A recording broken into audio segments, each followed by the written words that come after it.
Hey fellas, Rusty coming at you, and today we're going to take a peek at a Boker Whittler. Some people call this a Carpenter's Whittler, and sometimes I might call it a split back knife.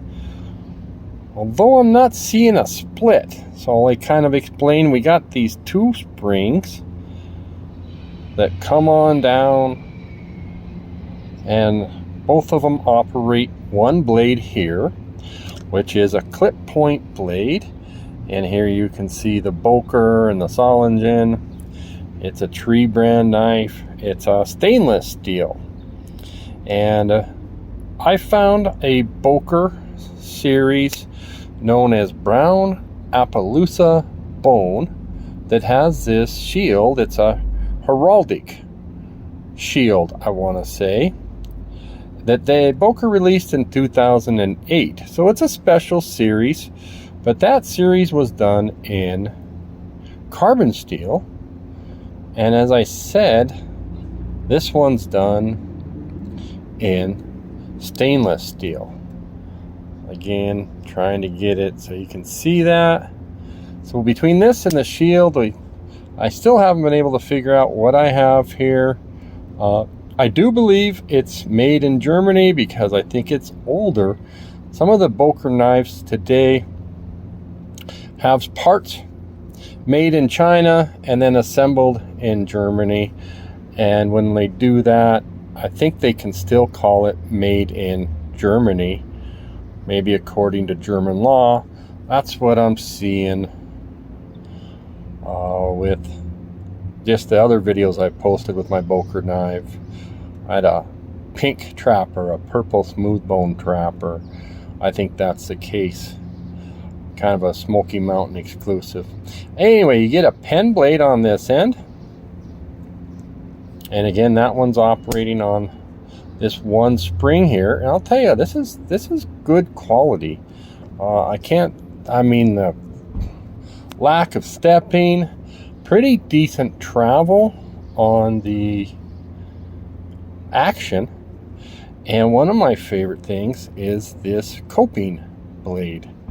And again, this is good quality here. I do have a smallest amount of stepping there.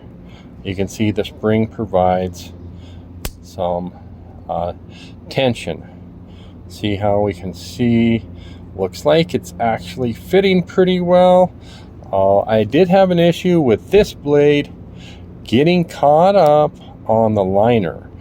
Okay, that's caught up on the liner, and that's not. When it's on the liner, it's much harder to,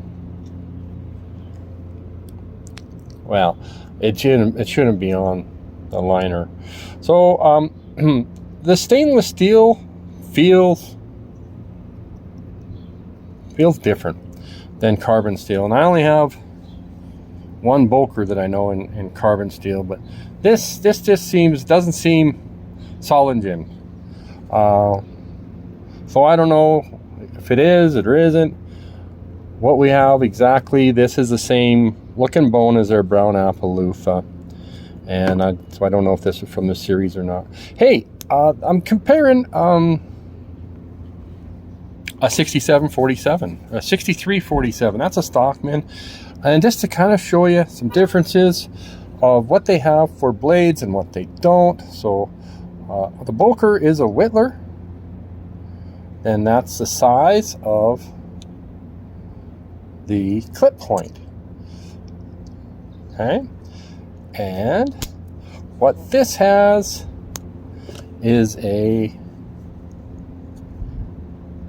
spade blade and a coping blade. And again, this coping blade I can see being better for, eyebrows, little gaps between the teeth or whatever, detail work on a carving or a whittling project. And this one, yeah, you could do it. It's just not quite as I'm looking for a word. Detailed, precision type stuff. And then the same thing here.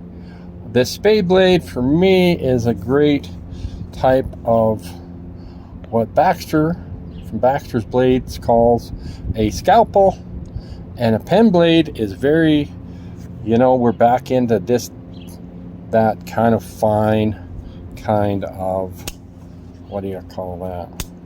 If you guys know anything about this, what year it was made and the details, please comment.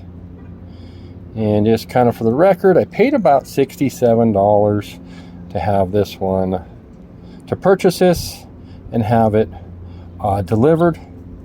And I do think it's still it is an original. I got this bone because I wanted to avoid the other stuff I had. I have the rope jigging in a red Boker trapper.